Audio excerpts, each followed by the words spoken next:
Je donne maintenant la parole à son Excellence Abdoulaye Maïga, vice-premier ministre, ministre d'État, ministre de l'administration territoriale et de la décentralisation du Mali.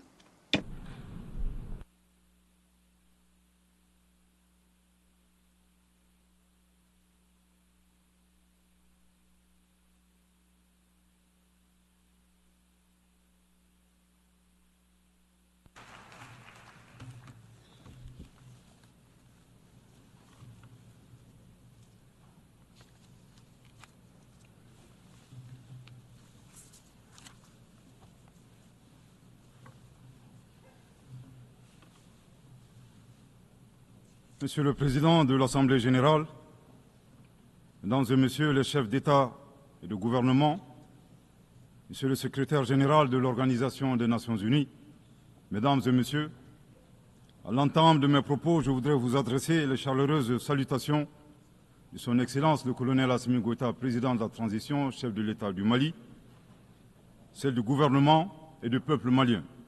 Je voudrais ensuite vous adresser, Monsieur le Président, les chaleureuses félicitations de la délégation malienne pour votre brillante élection à la présidence de la 79e session de l'Assemblée générale. Votre beau pays, le Cameroun, pays africain frère et ami, entretient d'excellentes relations avec mon pays. Vous pouvez compter sur le soutien total du Mali dans l'accomplissement réussi de votre mandat. Je saisis également cette occasion pour féliciter votre prédécesseur, l'ambassadeur Denis Francis de Trinidad et Tobago, pour la manière remarquable avec laquelle il a conduit les travaux de la 78e session de l'Assemblée générale. Enfin, permettez-moi de réitérer à Monsieur le secrétaire général de l'ONU, Monsieur Antonio Guterres, nos encouragements à poursuivre les efforts pour la réalisation des nobles objectifs de notre organisation commune. Monsieur le Président, le 26 juin 1945, en signant la Charte des Nations unies à San Francisco, les peuples se sont résolument engagés, je cite, à préserver les générations futures du fléau de la guerre qui, 2 fois en l'espace d'une vie humaine, a infligé à l'humanité d'indicibles souffrances. Fin de citation. Aujourd'hui, l'occasion nous est offerte de nous prononcer sur le thème suivant, ne laisser personne de côté, agir ensemble pour la promotion de la paix, du développement durable et de la dignité humaine pour les générations présentes et futures.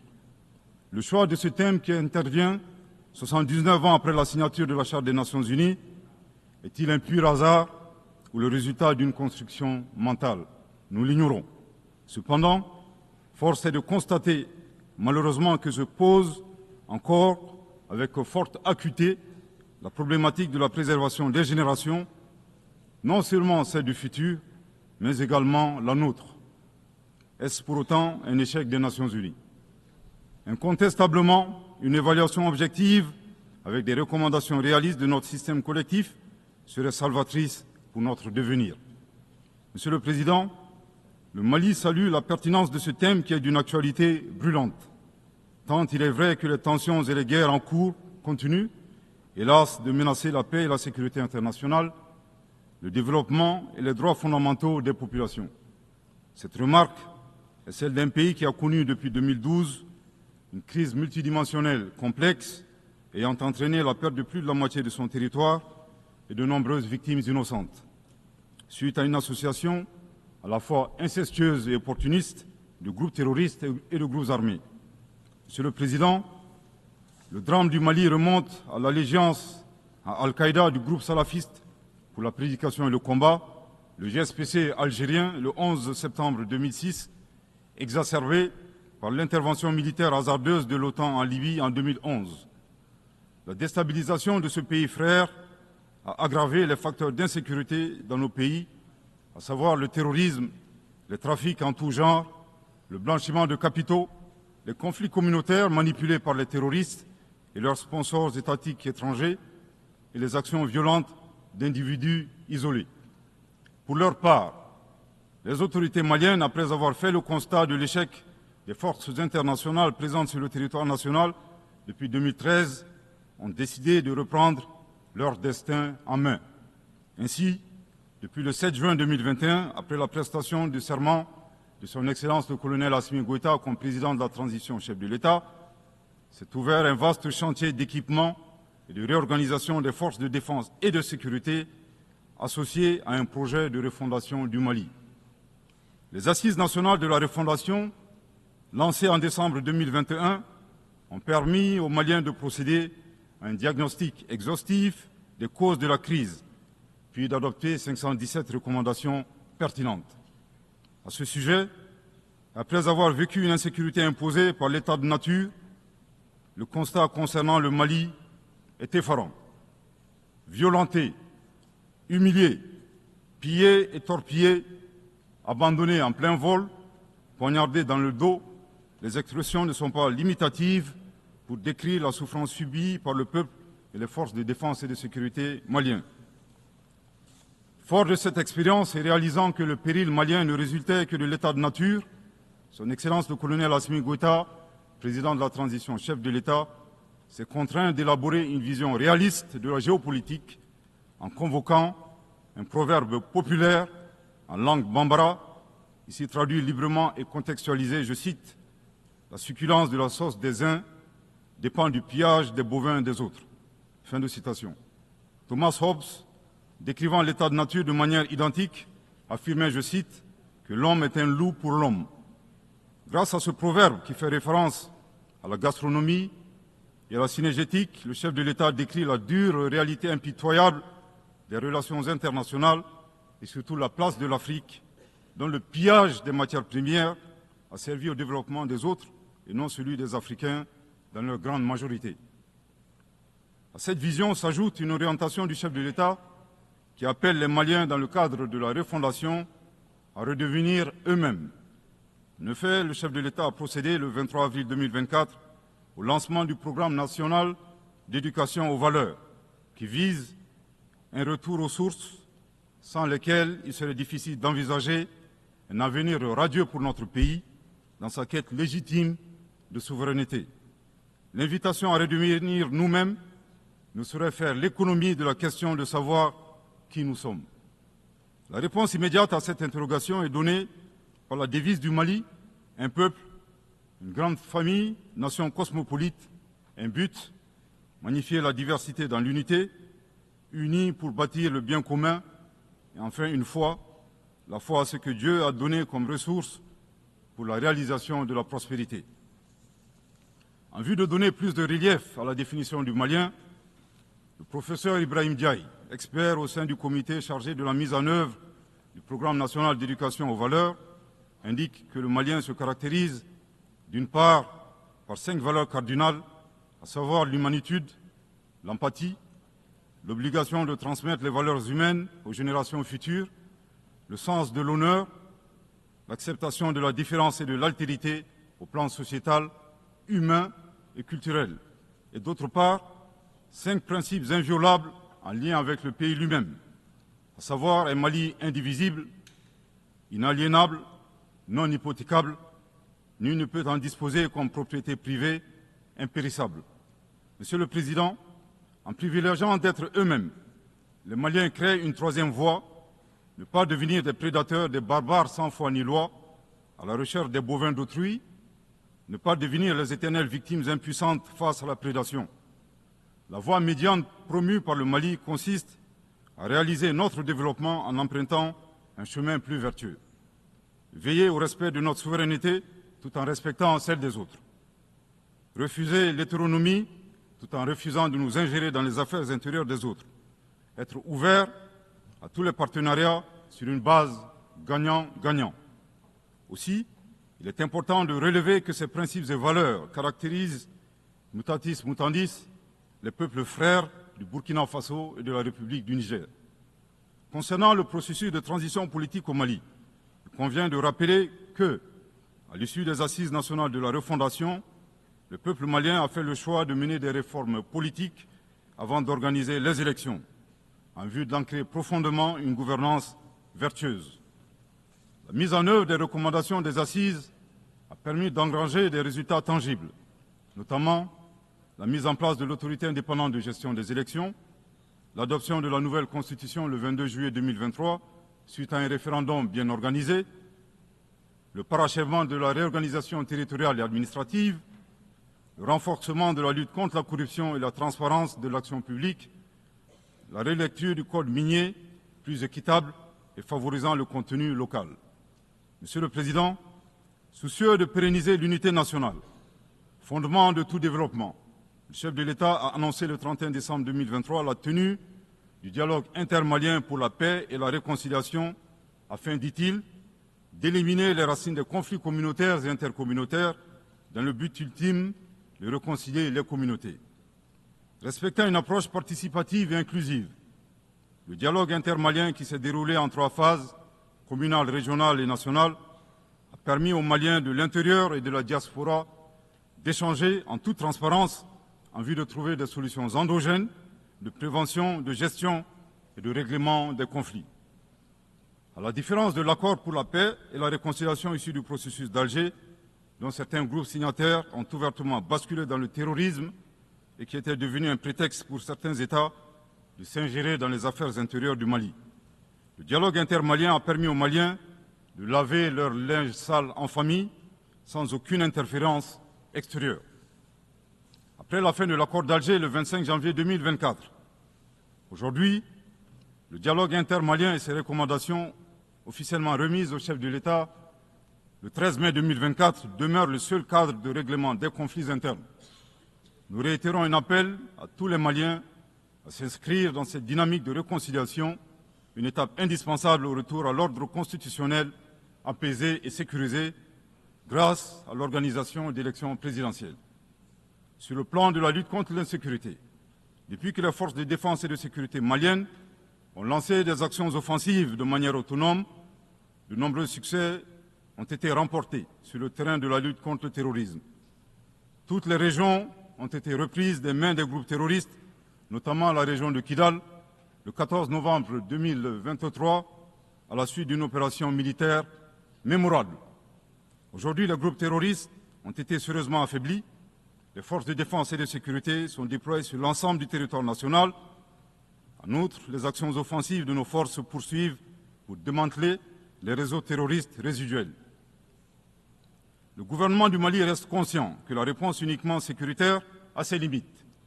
C'est la raison pour laquelle, en appui à l'action militaire, le gouvernement du Mali s'est doté d'une stratégie globale et intégrée ayant pour objectif la restauration de l'autorité de l'État sur l'ensemble du territoire national.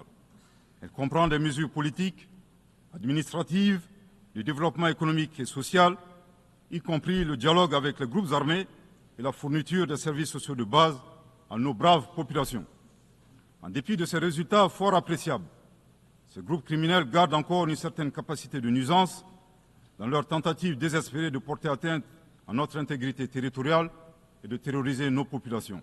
Avec, et je me dois de le déplorer du haut de cette tribune, le soutien de sponsors étatiques étrangers. Les sponsors étatiques étrangers.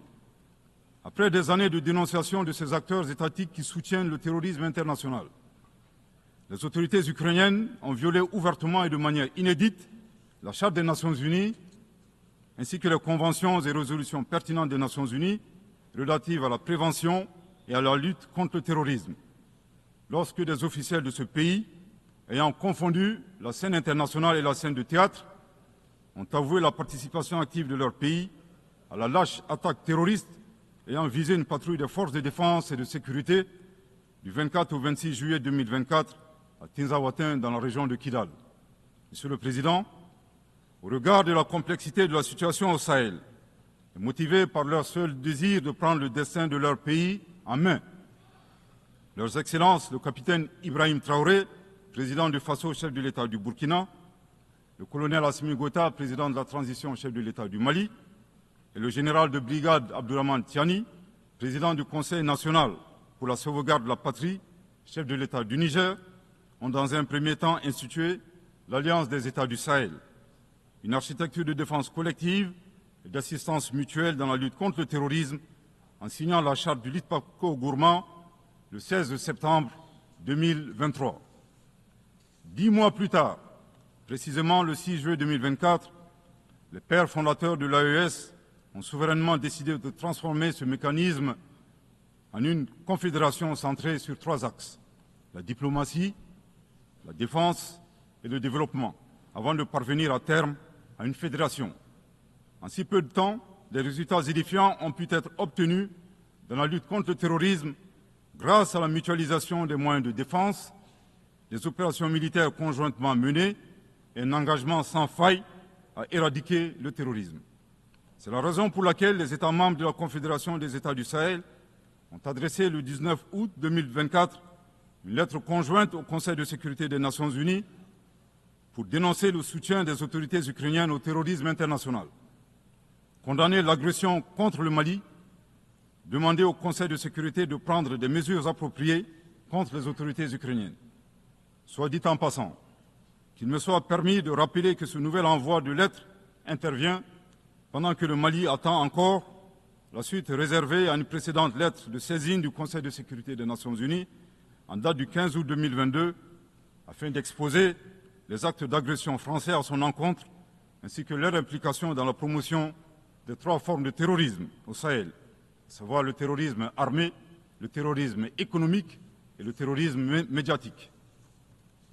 Couvrant une superficie de 2 758 000 km², avec 71 millions d'habitants, majoritairement jeunes, un potentiel économique exceptionnel, un sous-sol riche de la quasi-totalité des éléments du tableau de Mendeleïev, la particularité de la Confédération des États du Sahel réside dans l'état d'esprit des chefs d'État, des peuples et des forces de défense et de sécurité de la Confédération, forts de leur dignité et de leur honneur.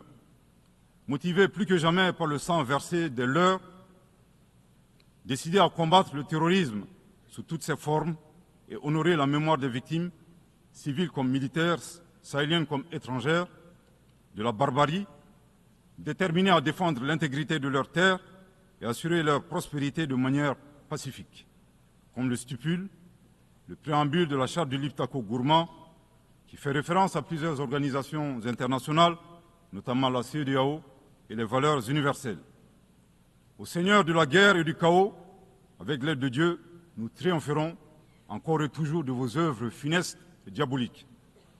Curieusement, depuis la création de l'AES, nous avons été surpris par l'hostilité farouche avec laquelle elle a été accueillie, en particulier par certains responsables de la CEDEAO, aux ordres d'entités impérialistes et néocoloniales. Le reste de l'histoire est connu. Amadou Hampâté-Bâ disait, je cite, « À trop vouloir jeter une grenouille qui vous dégoûte, elle finit par tomber dans une bonne mare. » Fin de citation. La Confédération des États du Sahel est ouverte à tous les investisseurs, à condition que le partenariat profite aux populations sahéliennes et à la condition de respecter la souveraineté des États. Monsieur le Président, c'est l'occasion pour moi de saluer les relations de coopération exemplaires et fructueuses entre le Mali et la Russie, la Chine, la Turquie, l'Iran et bien d'autres alliés sincères. Le Mali reste ouvert à tous les partenaires qui souhaitent l'aider à relever ces multiples défis. À cet égard, je réaffirme que le gouvernement du Mali reste disposé à poursuivre et à renforcer sa coopération avec l'ONU, notamment à travers les agences, fonds et programmes avec lesquels nous entretenons d'excellentes relations de coopération. Nous saisissons également cette opportunité pour saluer et reconnaître la sagesse de son Excellence, Monsieur le Président Abdelmajid Tebboune, Président de la République algérienne démocratique et populaire. Le 29 août 2024, lors d'une tournée dans le sud algérien, vous déclariez que la Libye, le Niger et le Mali sont des nations fraternelles que vous soutiendriez et non desserviriez.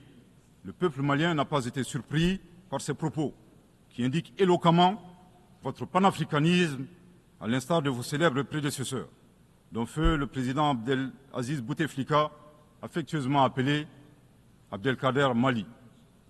Suite à son établissement à Gao et l'engagement des autorités maliennes à travers les actions suivantes. Offrir le territoire malien comme base arrière aux Moudjahidines, ouvrant ainsi un front sud. Participer aux affrontements armés contre le colonisateur français en déployant des combattants maliens aux côtés des Moudjahidines sur le territoire algérien pour défendre la liberté et la dignité des Algériens. Défendre la cause algérienne dans toutes les instances diplomatiques jusqu'au recouvrement de leur indépendance.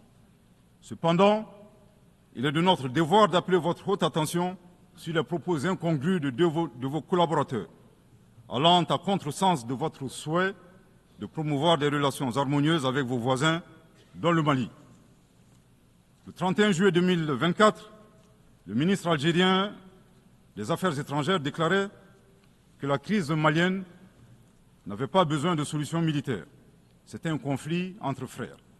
La solution ne peut être que politique. Au sujet de l'accord d'Alger, il a affirmé qu'il avait été bénéfique pour le Mali et avait préservé la souveraineté et l'intégrité territoriale du Mali. S'en départir par conséquent aura un impact négatif sur tous les acquis. En outre, le 26 août 2024, votre représentant permanent auprès des Nations Unies a déclaré, je cite, « Ce matin, j'ai appris par les médias qu'un drone a effectué une frappe dans le nord du Mali, tuant une vingtaine de civils. Ceux qui appuient sur la manette de ce drone n'ont de compte à rendre à personne sur ces frappes. » Fin de citation. De l'analyse des propos du premier, nous constatons une grave ingérence dans les affaires intérieures du Mali. En effet, la nature de la solution déployée par les autorités maliennes ne concerne que les Maliens. Depuis la fin de l'accord d'Alger, le 25 janvier 2024, les Maliens n'expriment qu'un seul vœu le concernant, que son âme repose en paix. Monsieur le ministre des Affaires étrangères, l'accord est bien et belle mort, vos incantations ne serviront pas à le ressusciter. Vous me donnez l'occasion d'une part de vous réitérer que nul ne peut aimer le Mali plus que les Maliens, et d'autre part de vous rappeler que le Mali et son peuple ne seront pas des spectateurs face aux assauts et l'adversité. Pour chaque balle tirée contre nous, nous réagirons par réciprocité. Pour chaque mot employé de travers, nous réagirons par réciprocité. À bon entendeur, tant pis. Quant aux représentants permanents algériens, en plus d'offrir le gîte et le couvert, certainement avec de succulents plats de tchèque-chouka et de chorba, à des terroristes et des renégats en débandade, son rôle d'estafette désorienté ne contribue guère à la promotion des relations de bon voisinage. De ces propos, il ressort des accusations graves et infondées. D'une part, la qualification de la nature civile des victimes à partir des médias est aventureuse et diffamatoire. Et d'autre part, en affirmant que les opérateurs de drones n'ont de compte à rendre à personne, il alimente une campagne de désinformation contre le Mali, tout en soutenant l'idée que les voyantes forces de défense et de sécurité maliennes seraient incapables de piloter des drones. Il me plaît ici de rappeler que la montée en puissance des FAMA n'est pas une vue de l'esprit, mais une réalité tangible qui a permis de reprendre le contrôle de l'ensemble du territoire national. Concernant l'usage des drones, les opérateurs sont bien des Maliens qui agissent avec professionnalisme, à l'instar du reste des forces de défense et de sécurité maliennes, et traitent les cibles terroristes suivant des procédures conformes aux normes internationales. À titre de rappel, il y a quelques années, les acteurs de l'instrumentalisation des droits de l'homme, déterminés à ternir la performance antiterroriste de l'armée nationale algérienne, ont mis en exergue la question subversive du qui tue qui. Aujourd'hui, nous sommes troublés que le représentant permanent algérien ait rejoint la tendance manipulatrice des droits de l'homme pour s'attaquer à l'armée malienne. Le Mali exige de ces deux énergumènes diplomatiques qui cessent d'entrer dans l'histoire à reculons. Manifestement, ils ignorent tout à la fois de l'histoire entre les peuples frères du Mali et de l'Algérie et la contribution exceptionnelle du Mali à la guerre de libération algérienne, et certainement de la géographie, car ils considèrent à tort le Mali comme une wilaya, c'est-à-dire une province algérienne. Je répète, le Mali exige de ces deux énergumènes diplomatiques qui cessent d'entrer dans l'histoire à reculons. Manifestement, ils ignorent tout à la fois de l'histoire entre les peuples frères du Mali et de l'Algérie et la contribution exceptionnelle du Mali à la guerre de libération algérienne et certainement de la géographie, car ils considèrent à tort le Mali comme une wilaya, c'est-à-dire une province algérienne. Je répète pour une dernière fois, le Mali exige de ces deux énergumènes diplomatiques qui cessent d'entrer dans l'histoire à reculons. Manifestement, ils ignorent tout à la fois de l'histoire entre les peuples frères du Mali et de l'Algérie et la contribution exceptionnelle du Mali à la guerre de libération algérienne et certainement de la géographie, car ils considèrent à tort le Mali comme une wilaya, c'est-à-dire une province algérienne. Monsieur le Président, sur la situation régionale et internationale, le Mali reste très attentif au développement en cours en Afrique et dans le reste du monde. Ainsi sommes-nous préoccupés par le niveau de violence au Moyen-Orient, notamment dans les territoires palestiniens occupés. Le peuple malien réaffirme son soutien au peuple palestinien frère dans sa lutte légitime pour l'autodétermination. Le gouvernement du Mali réitère son appui à la solution à deux États, Israël et la Palestine, vivant côte à côte, en paix et en sécurité, à l'intérieur de frontières sûres et internationalement reconnues. Nous condamnons sans réserve l'usage indiscriminé de la force par l'armée israélienne contre les Palestiniens. Au plan humanitaire, le Mali est préoccupé par la situation précaire des millions de réfugiés et de déplacés internes dans le monde, du fait des conflits armés, des catastrophes naturelles et des changements climatiques. J'ai en ce moment une pensée toute particulière pour mes compatriotes réfugiés dans les pays voisins, pays que je remercie pour leur hospitalité et leur générosité. Je voudrais les assurer que le gouvernement malien ne ménagera aucun effort pour continuer à les assister et pour créer les conditions leur permettant de rentrer dignement et en toute sécurité dans leur localité d'origine. Les multiples défis à la paix et à la sécurité internationale appellent à la réforme de l'architecture dédiée des Nations Unies. Dans la même veine, le Mali continue de plaider pour la réforme de la gouvernance mondiale politique, économique et financière afin de créer les conditions optimales et justes du développement de nos pays. Dans cette dynamique, le Mali continue de plaider pour la réforme des institutions financières internationales comme la Banque mondiale et le Fonds monétaire international. De même, nous saluons les modèles alternatifs et crédibles tels que les BRICS. Les changements climatiques constituent également une menace réelle pour les générations présentes et futures. Nous devons avoir le courage de sortir du dogmatisme ambiant et des jeux d'intérêts étroits concernant cette problématique. À cet égard, le temps est venu de mettre effectivement en œuvre les décisions de nos sommets et de nos COP. Il est nécessaire que les pays à l'origine du réchauffement climatique assument leurs responsabilités pleines et entières, y compris celle de soutenir les efforts des pays du Sud pour un développement respectueux de l'environnement. Monsieur le Président, pour terminer, je voudrais faire observer que cette 79e session de l'Assemblée générale se tient dans un contexte de défis immenses pour nos États et pour nos institutions multilatérales. La paix et la sécurité internationale n'ont jamais été autant menacées depuis les deux grandes guerres, y compris par le terrorisme international et l'extrémisme violent. Dans un tel contexte, il sera difficile d'atteindre les objectifs de développement durable à l'horizon 2030 en termes d'éducation, de santé, d'accès à l'eau potable, d'énergie et de justice. Cependant, malgré ces péripéties, le Mali reste disposé à jouer toute sa partition dans la mise en œuvre de ses engagements nationaux et internationaux, tout en gardant un certain espoir en l'avenir. Que Dieu bénisse le Mali et préserve les Maliens des forces obscurantistes et destructrices du monde. Que Dieu bénisse la Confédération des États du Sahel et préserve les populations sahéliennes des forces obscurantistes et destructrices du monde. Que Dieu bénisse l'Afrique et préserve les Africains des forces obscurantistes et destructrices du monde. Que Dieu bénisse le monde et préserve l'humanité entière des forces obscurantistes et destructrices du monde. Je vous remercie de votre très aimable attention.